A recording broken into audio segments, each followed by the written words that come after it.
Hello again, it is me, I am back. I have a tutorial. We can burn some things in TyFlow. You can use this for heaps of things, but I just thought it'd be cool to do it with paper and just show a few techniques. Yeah, cheers, woohoo! Oh, fuck the intro. Alright, so first up, check your units. Just note that all the settings that I use will be working with centimeters. Create a rectangle shape, and I'm going to make mine the size of A4 paper. I'm going to go to modifiers, cloth, garment maker, hit relax. Now I'm going to add a noise modifier. We'll add a TyFlow. Open up the editor, birth objects, pick our paper object, and we'll hide it in the list. So now we should only see our TyFlow object. Add a cloth bind to convert it to cloth. Turn display off. Add a force. Give it some negative value so it falls. Drag out a plane. Chuck in a collision. And we'll pick the plane. It doesn't really act like cloth yet. In the cloth bind properties, we'll go down. Let's enable CUDA collisions. Add an angle bind to try and keep the angles together. Still pretty bad. Maybe decrease the force a little bit. We'll go to the TyFlow settings and we'll increase the time step to about 1/4. Get into the particle binds and we'll set that up to say 200. All right, let's include self collisions. All right, we're getting there. Magic number's probably around 112 and 75. So what I'm going to do is I'm going to turn it down to just let's say half and maybe 20, just so we can work with it. So we'll have to have an object to pin it with. I'll turn off TyFlow, get my rectangle. I'm actually going to move this down so that we can pin it to this paper clip. Alright, so I'll turn off the original rectangle, get our TyFlow back. I want this paper clip to hold our cloth. So we'll go surface test. Let's choose the clip. Add an object bind. And I'm going to send it into this object bind. So in our surface test, just going to bring our distance down. Something like that. And I'll change our timing to on entry event. Now in the object bind, I'm going to also select the paper clip, and this means it's going to bind our cloth particles to the paper clip. And I'm going to click lock to surface. I'm going to turn off the display, and I'm going to deactivate these particles. Cycle switch, make sure it's set to deactivate. Now we've got our cloth that's just sort of dangling. Obviously we need this to be paper, so remember our settings that we had before. So if I were to set our thing to, what was it, 1/12 and say 75, you can see now our paper sort of hangs on the paper clip. So we'll set these back to something usable. And what I'm going to do is I'm going to turn off the force for now so that it doesn't just go flimsy on us, because we're going to work on the burning behavior now. We need an object to tell us where the burning should start from. So I'm going to create a little geosphere. Let's say we want it to start burning from around here. Let's bring that in there a little bit. And I'm just going to duplicate this so we've got 2. So add an object test. And then we'll test for these 2 spheres. And now we'll send it out to another particle group. So I'm going to do particle group here. And I'm going to change that group to 2. Then I'm going to send this into here. And I'm going to give it a color of red, because these will be our burning particles. And I'm going to change the look to sprites. And let's just change the size down a little bit more like that, just so we can see our burn effect. In the object test, I'm just going to drag this distance down until we have a nice sort of area that we want to sort of find. So maybe something like that, that's fine. So now we can hide our geospheres. We also want to make sure that our timing is set to on entry event so that it only picks it up at the start. We've also enabled our display on our cloth again. Maybe set these to sprites as well. You can see here we've got our original cloth particles, and we've also got our burning ones. So we want to influence, so we want these burning ones to spread throughout the green. So it follows along the whole paper and basically spreads and burns. So I'm going to do time test, and this is how long they burn for. So a value of 10, decrease the variation for now.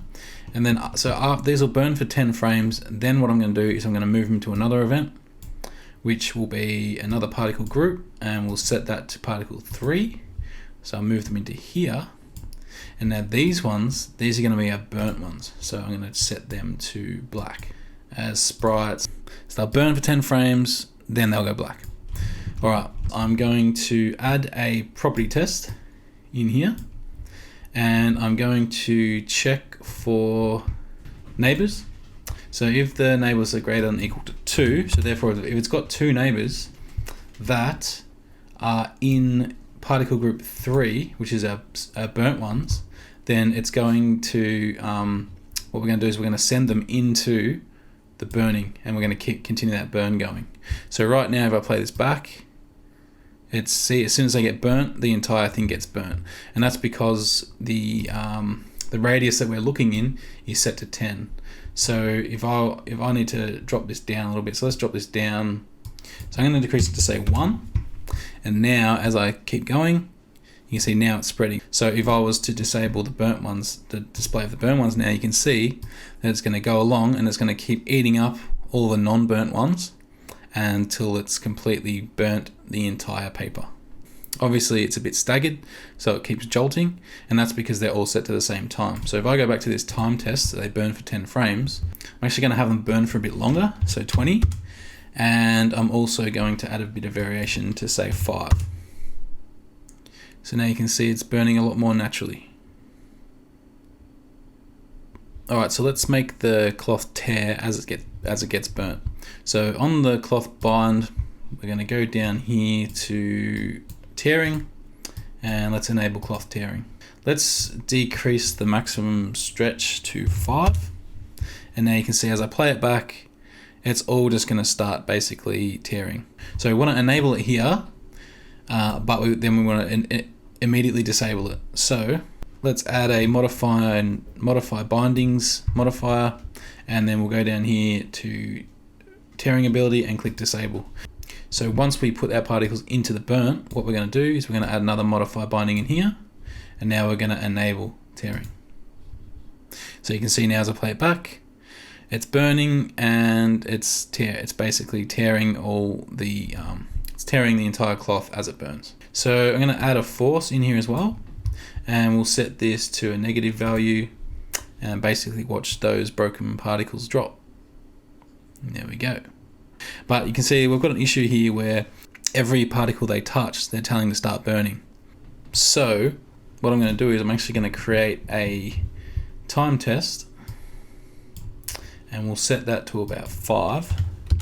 Just keep the variation down for now. And now these ones I'm going to actually send into another particle group at the end here, and this particle group is going to be particle group 4. Now after this time event, let's go into here.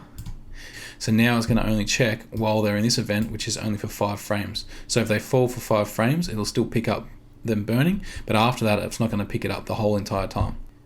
I'm actually going to put the force into this one here. One of the issues right now is, if I turn the display off, is that they're actually falling too fast. Because burnt, usually once paper burns, the burnt paper will fall a lot slower. So I'm going to actually change the gravity here. So I'm actually change this to say 0.05. So we chuck a slow in, that means it's going to actually make it fall slower. Right, so I might even decrease that once again. So maybe the force, 3.5 or something like that. Now you want them to stop, so what I'm going to do is add a collision operator, and we'll pick the plane. So now they should all stop once they hit the ground. Yep, nice. This is pretty much working, although it's not breaking up very well. we basically want to change this so that we've got clusters of breaks, so it doesn't look so, you know, triangular. So what we'll do is, if we go back here to our cloth bind settings, if we scroll down, we can actually set our weakness based on a weakness map. So all we need is a black and white map. I'm going to use a tiles. So let's set it to black and white. Let's tile it a few times, maybe 4 and 4. So now I'm going to increase these gaps, so maybe 2. So now I've got some big gaps. So we're basically going to make clusters with this. Then what I'm going to do is let's rotate it a bit, something like that, and give it some noise. So turn noise on. Yeah, I don't know. So something like that might do. So if we drag this into our weakness map and then turn on our weakness map. So that's sort of cool, but one thing that's happening is it's not picking up all, so it's still keeping a lot of our seams connected.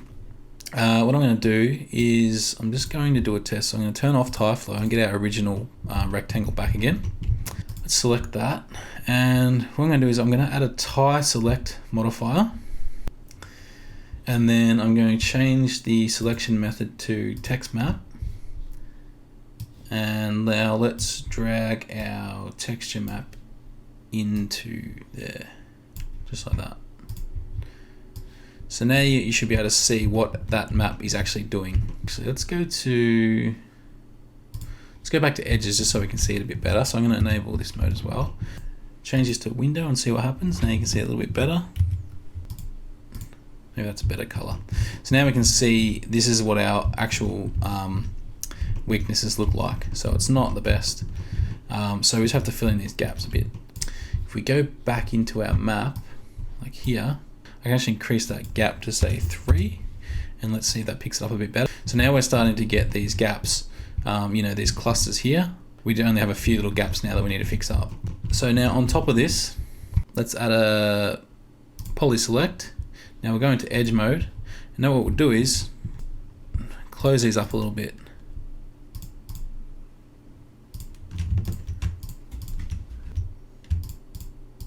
Fucking click, click, click, giddy, fucking click, click, oh, click, click, oh, click. Alright, and 100 fucking clicks of RSI later. You don't have to do this, you can use a map to try and get it perfect, but if you're fucking stupid like me, you can just click through and fill in the gaps. So once you've got this selection, we'll want to convert this selection to vertices. So I'm going to hold control and then click on vertices. Now you want to add another TySelect modifier on top of this. And then we'll change the selection method to current selection. And now we've got our selection in TyFlow. And the reason we want to do this is because we want to assign these to a vertex color. So we want to click that, and then we'll just do channel 1. So now these vertices are assigned to vertex channel 1. Let's open up TyFlow again. And now in our cloth bind texture map, all we need to do is, instead of using this grid pattern now, we can just add a vertex color map, double click on that, change the channel to 1, and then we can just simply drag this into the map. Alright, and it does. Alright, so now we're going to create the actual flame behavior. So what I'm going to do while I do this is I'm actually going to turn off this property test and this one.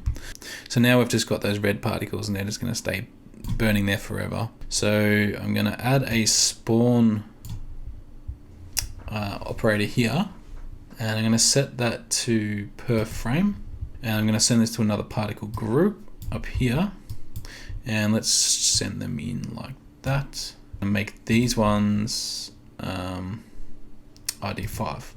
So now our flame is going to be ID 5. And I'm going to give these a sprite look and turn them down to 3. Some sort of orangey thingy majiggy. So let's add a force in here, a positive number, so they go upwards, i.e. 0.015. Right, so they start to speed up a little bit too much at the top. So let's add a slow just in here. It's burning at a nice constant rate now. So we'll add some on the force, we'll go back there and we'll add some noise. So I'm going to change it to a curl type, and then let's just increase the strength a little bit and the frequency, and let's see what happens. And it fucking goes nuts. Oh, flame, can use something low. Right, that's pretty good for our flames. But you notice that they just keep going forever, so we obviously have to kill these. Kill the flames, you murderer! So we'll do a time test. We'll set this to, let's do 30, variation of say 10, and then we'll chuck these into a delete event over here, where the party is, right in here, in event number 7. That's where the party. Let's go all the way to the party. Whee! Right, so now I've got our flames doing their little flame thing. I'm actually going to change from sprite. I'm going to set it back to geometry. So let's go in here and give it a shape. 3D. And let's do something like a nice stone or something. Actually, what I might do so we can see this better is I might go back to cloth. I'll turn this only at render time, so it generates cloth only at render time. So now we can go back around to the front. Add a scale op in here. And let's set some keyframes, our scale keyframes. So I'll turn auto key on, and we'll go to frame say 8, and let's just set the let's just tweak this up and down. 1, 2. So now it's going to set a key at frame 8. I'm going to go back to the beginning, and let's set this all the way down to 20, and then let's go to say frame 30, and we'll set it back to maybe like 50 or something. Right now it's inheriting its previous one, so what I'm going to do is I'm going to change it to absolute. I want to change its keyframes. Instead of absolute, I'm going to change its keyframe synchronization to event age, and that means that it's going to use the scale keys that I made over the age of this event. So now it should go. Oh, that's right. We need to change this on, and we need to change this to continuous. So now it's just going to keep going. All right. Let's see if that works. There we go. That works a bit better. So it scales up, and then it starts to scale down before it disappears. Actually, what I might do is on frame 8 with the auto key still on, I might actually change that to maybe 70 or something, just so it doesn't go so fat. It looked a bit weird going so fat. What we're basically looking for is we're looking for these nice lines. So here it sort of makes a nice line as it goes up. Let's enable our cloth again, and let's turn everything on that we turned off. So let's turn this back on and this back on, and now let's just have a look and see what this does. Turn auto key off. All right, and you can see it's going fucking bananas, mate. So what's happening is it's becoming just a big, mashup, and that's because as these particles sort of fall and go flying and everything like that, it's inheriting the velocity. So we probably don't want to inherit too much velocity because we want to keep the flames sort of going up in its nice flame pattern. So if we go back into where we spawn these, so click on the spawn operator, we'll go all the way down to inherited properties, and here it inherits the velocity. We won't set it to 0 because it look a bit weird, but let's just set it to say 25% and see if that's a little bit better. All right, it's not too bad. So it's keeping the main form, so that main form that we want of the flames, which is really cool. But you'll notice it seems to be burning more down the bottom than it is at the top, and that shouldn't be, because obviously our flames are going upwards, so we need our flames to burn as they're going up. In our event 1, what I'm going to do is I'm going to shift drag our property tests that we've already got. We're at the moment in this one we're checking for 3, which is in here, I believe. Now we want to check for particles 5, so in the flame one. So what I'll do is I'll go here, and now let's check for particle group 5 and turn off 3, and now we can see if that works. And of course I forgot to wire it up, so remember to wire that up to send them to the actual, send them in here to make burnt ones. And you can see it just goes fucking nuts all of a sudden. That's because our settings need to be changed. So let's instead of searching for 2, let's search for 1, and we'll decrease our radius a little bit more, so we don't have to have a bigger burn radius with that. So let's decrease that to say 0.2. All right, now you can see that as it burns, it creeps up and it's making its way all the way. But obviously when it starts burning up like that, you probably don't want to start burning immediately as the flame touches it. So let's go and add a time test, and then we'll put these into the time test, and then we'll send them out of the time test into here. Let's just keep it let's just keep it at 10 and 3. All right, so that works a lot better. So you can see that they go into that time test, they sort of get put on hold for 10 frames, and then they go into the burn ones, which then start spawning the burn frames. I set the slow, when I changed this before to a value, I actually preferred it without that, so I actually just set it back to 5, so I may as well just lock all these back together again. So so now we've got this, burning a lot better. So it just looks a lot better now. Woohoo! Alright, so let's add some smoke. So I'm going to do the same thing I did before. I'm going to turn off all these properties. I might also turn off, make it so that only the cloth is only renders. So now we can focus on the flames in it right now. So in here, so add a spawn operator, and then what we'll do is we'll send these into particle group 6. Might as well make them brown like smoke. All right, there we go. So that's our smoke. All right, so what we're going to do is we're going to spawn them into this event. We're going to leave it on entry, but we're going to change the timing to particle age, and let's just set it to 8 and 8, which means after these particles have been alive for 8 frames, it's going to start spawning them then. So now you can see it looks pretty good in terms of smoke.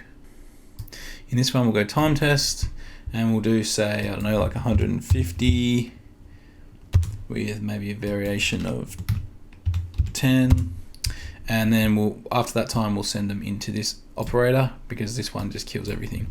So now they'll just disappear after a certain amount of time. If we just spawn smoke from every single particle that's a flame, what's going to happen is we're going to have too much smoke. Smoke's just going to be everywhere. So what we're going to do is we're actually only going to spawn smoke on where the built up flame area is. So we'll do a check. So I'm going to do a property test.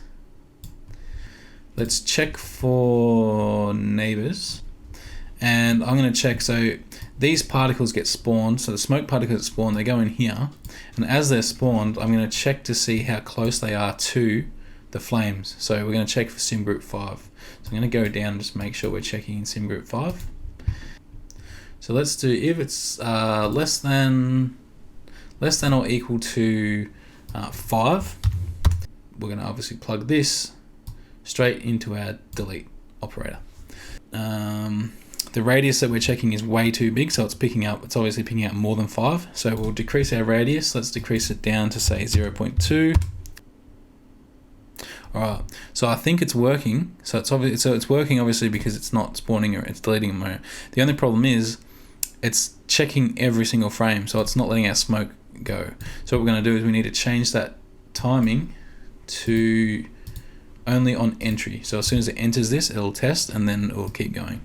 So now you can see it's going to build up flames. So we'll change this to, say, less than, let's do 8 and see what happens. It's not crazy smoke, but it's not no smoke. Let's add a scale operator, and we'll set it to absolute.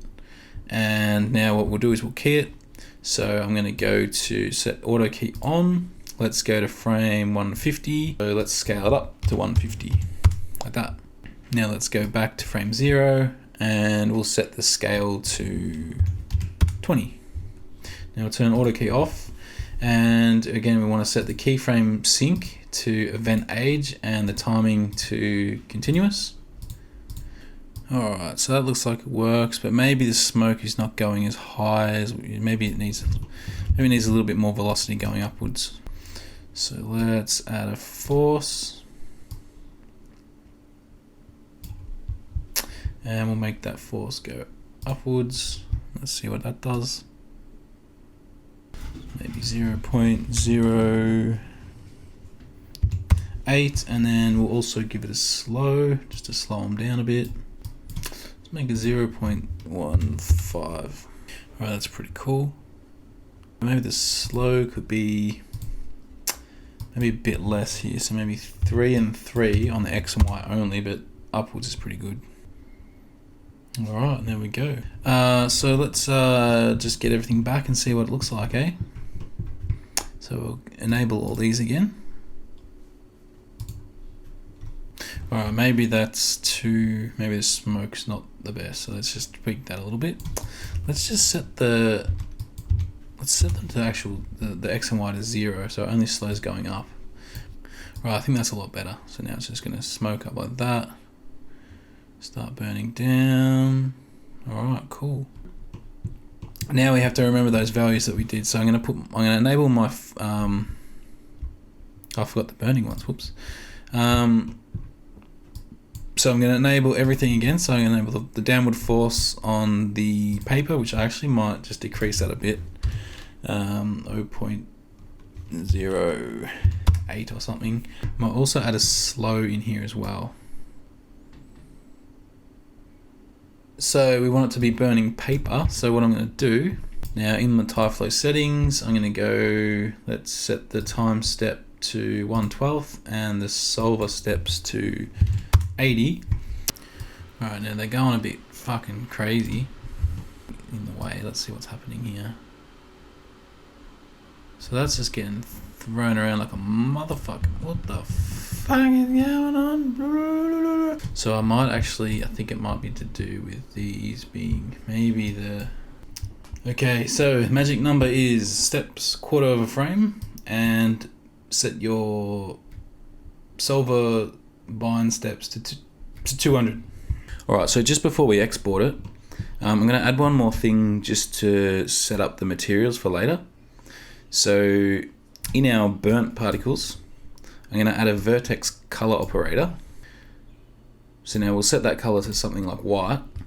We'll set the channel, we're already using 1, so let's set it to 2.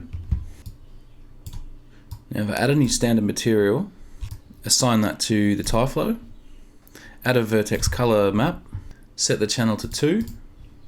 Now drag that into the diffuse color. Now if I render this, now we have a black and white map, and these are going to show up really quickly, which is going to be a bit jarring. So we want them to actually fade up. So go back to frame 0. For this, we might actually disable the flow. In the Vertex color channel, set the initial color to black. Now go to say frame 20, and we'll turn on auto key. Now we'll set the color to white. So now we'll turn auto key off, and now it's keyed. It goes from black to white over 20 frames. So we'll just sync that up with the event age. So we'll go to timing, we'll turn that to continuous, and then I'll go to keyframes and set that to event age. So now we'll turn the flow back on, give it a render, and now you can see our burn map will start to reveal itself in a softer way. So while we're here, we may as well chuck in another one, and I'm gonna do the same sort of thing, set it to black. But this one I'm going to keyframe a little bit shorter. So what I'm going to do is I'm going to go to auto key at frame 2. I'm going to have it go completely white, and then at frame 10 I'm going to make it go black again. And this is going to be our sort of our ember. So I'm going to set this channel to 3, and also let's adjust that. So let's do it with continuous and sync it to event age. So let's give it a render, and it looks like that works. So it's making the ember pattern. Alright, so now we've assigned these vertex colors, but because we don't assign them until another event than the first one, they're going to go all screwy at some point. So add a vertex color channel to the first event, and we're just going to set this to black, so they start off at black by default. And we're going to set this to the map channel 2, because that's our burn channel. And then also we need one for the map channel 3 as well. So I'm just going to shift drag that down to make a duplicate, and then just make that map channel 3. Alright, so there's just one other issue that's going to happen, and that's because we've set all these different channels, our regular mapping is not going to work that well anymore, because channel 1 is now channel 1 is using our weird pattern, and now we've got channel 2 and channel 3 using our vertex colors. So go back, so turn off TyFlow and enable the rectangle again. So this is our original paper shape. So you can see this is our this is now our channel 1. So just simply add a UV map over the top, make sure that's set to planar, and then just set the channel something to one that we're not using. So we're using 1, 2, and 3, so we'll set it to 4. So now we just have to remember that our paper mapping is 4, and everything else is the special ones. And actually one more thing, maybe just on cloth bind, just tick inherit mesh UVWs just to make sure. So now we just got to export this. So I like to export things in 2 parts. So first up the particles, and second the cloth mesh. Let's go and chuck a export particles node just in empty space. We'll use TyCache for this. Let's just keep everything as it is, but what we'll do is in geometry settings, we'll just untick everything. So we're not going to include the cloth mesh or anything like that. So basically just set a path and then click export.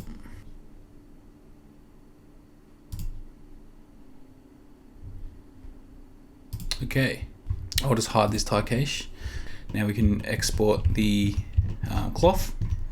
We can just turn off the particles for now. It doesn't really matter, but I'll just turn them off. Chuck in the export particles operator and make sure it's TyCache, and in general settings just untick export particles, and then if we go down in geometry settings, just make sure that include cloth geo is ticked, and that's pretty much all you need to do. And now you just choose where you want to save it and click generate. So we've already got our TyCache loaded in for our particles. So to load in another one, just go to TyFlow, click on TyCache, just drag that out. Then just choose your cloth one. And now you have your cloth and your particles loaded in as a TyCache. So we just want to convert our particles to a VDB. So we'll create another TyFlow, birth VDB. And I'm just going to delete this mesh operator down there. We'll put the voxel size down to 0.5 for now, just while we're working with it. Then we'll add a particles to SDF. Change it to continuous. Now we'll pick the TyFlow cache. Then we'll go operation, we'll change that to set. Then we'll do use particle meshes and shape radius.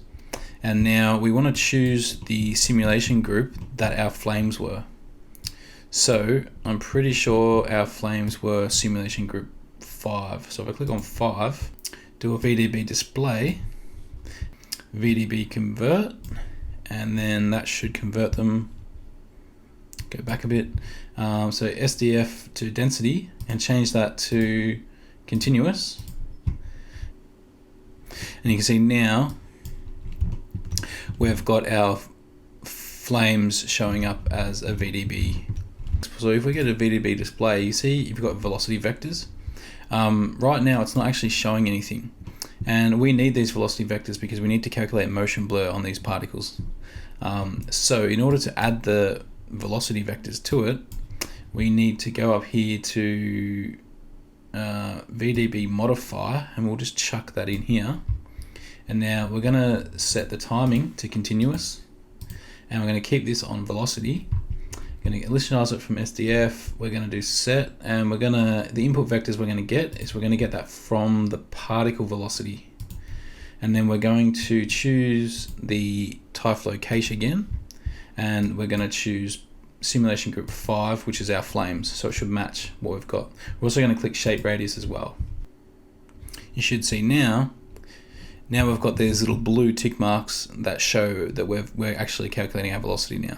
Before we export, go back to your resolution and just maybe increase that to, say, I don't know, 0.1 is pretty good. So all we pretty much need to do now is export that. So if we go down here to VDB export, just chuck that in here, and then just make sure on export, just keep all this the same, but make sure you tick velocity. If you don't tick velocity, it obviously won't export velocity, so make sure that's ticked. Choose an output location.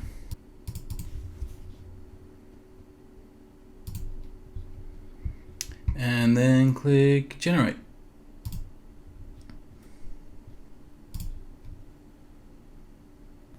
And once that's done, pretty much just do the same thing for the smoke. Alright, so I've just set up a camera and some lighting, and I've got my tie caches loaded in. So you can see I've got my particles and my cloth as two separate tie caches. So let's just hide the particles for now, and we'll just chuck a basic material on first. So I select the cloth, then assign that to the cloth. It's going to go all screwy, and that's because it's by default it's assigned to channel 1, which remember is our cluster selection. So in our mapping we have to remember to use channel 4 because that was the one we set up on our paper geometry, and now that's going to render our paper just fine. So this is going to be entirely dependent on which renderer you use. I'm using Corona renderer, but I'm fairly certain most top-end renderers should be able to do the same thing. You might just have a few different settings. So the reason that I exported the particles as a VDB is because Corona actually has a volume grid object here. So we can drag one of those out. And then on that, we can load our particles. So I'm going to load the file. Right, so that'll load in. So we'll scroll down because we can't see it at the moment. So we're going to change it from wirebox to point cloud so we can see it. And then if flip frames on, I'm just going to tick that off. So now we can actually see it. So if I scroll forward a little bit, you'll see that now the flames actually show up on the paper itself. But you notice if I scroll back, you can see that they show up at the start. That's because they don't actually start until I think frame 50 or something. So if we change the mode from repeat to hide out of range, it'll just hide them until it actually plays the particles. So at the moment it's using absorption. So I'm going to turn absorption off, and I'm going to, because these are flames, I'm going to enable emission, and I'm going to set it to use the density channel that we've got, and just keep all this by default. So here's the temperature is 3600. That's Kelvin. So that's the degrees that the flames are going to be. So if I render that now, you can see it's giving us a really cool sort of flame look. So it's a little bit intense. So there's two ways you can do it. You can either decrease the scale, so we can decrease this to say 0.2 or something and see what that looks like, and that's pretty cool.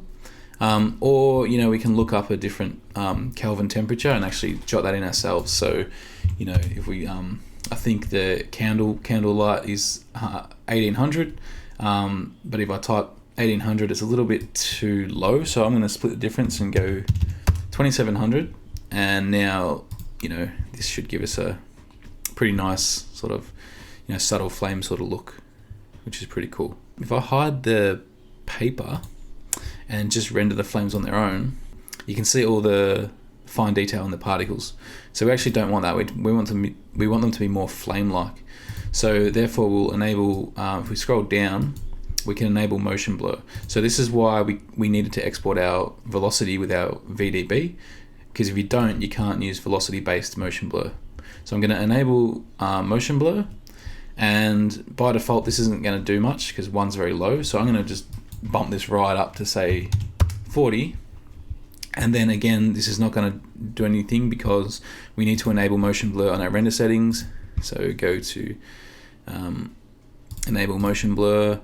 Now we'll give it a render, and now you can see our flames are looking a lot more sort of flame-like now.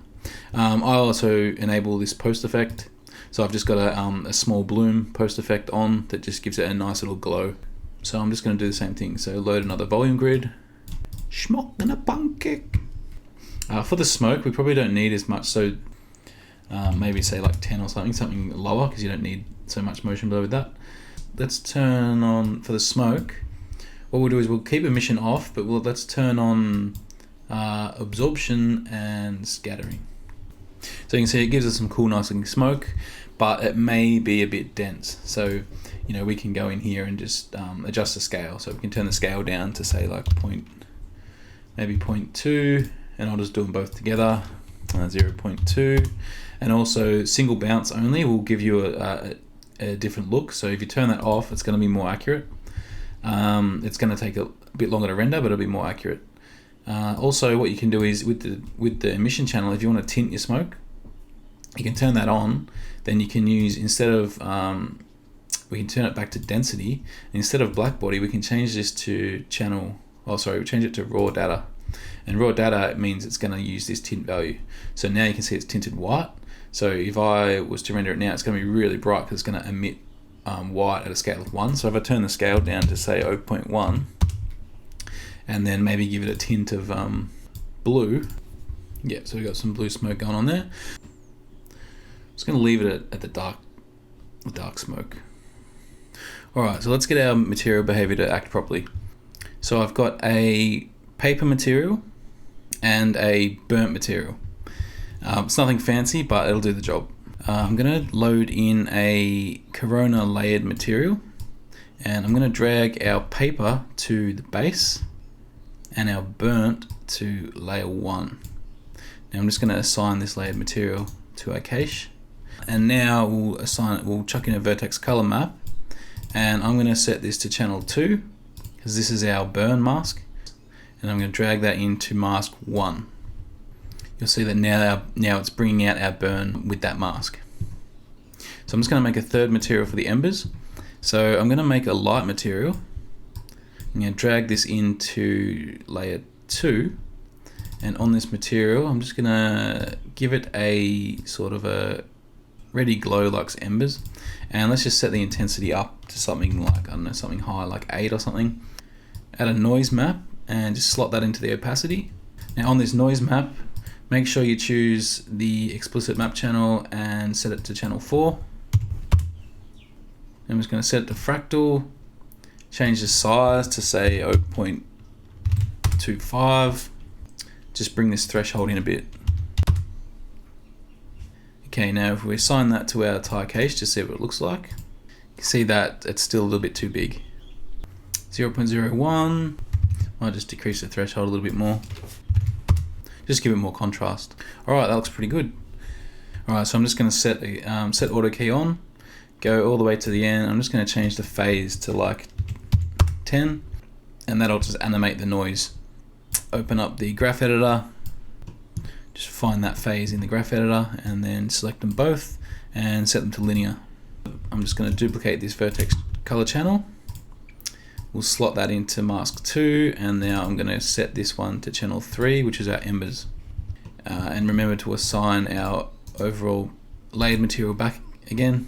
Alright, so the embers might be a little bit intense as they come on very quickly. The Vertex channel here, we could drag that into a composite map, and then we could simply mask that with Vertex channel 2 and just plug that back into mask 2.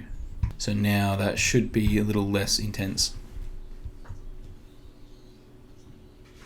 Alright, so all you got to do now is enable the flames back again, and pretty much ready to render. Alright, so that should be enough in terms of, getting something done. I know it's not perfect, it's obviously could be better in lots of ways, but just shows a couple of different techniques and things like that, so just a bit of fun, What the hell is wrong with me? I don't know. Anyway, thank you. See you next time. Woo-hoo.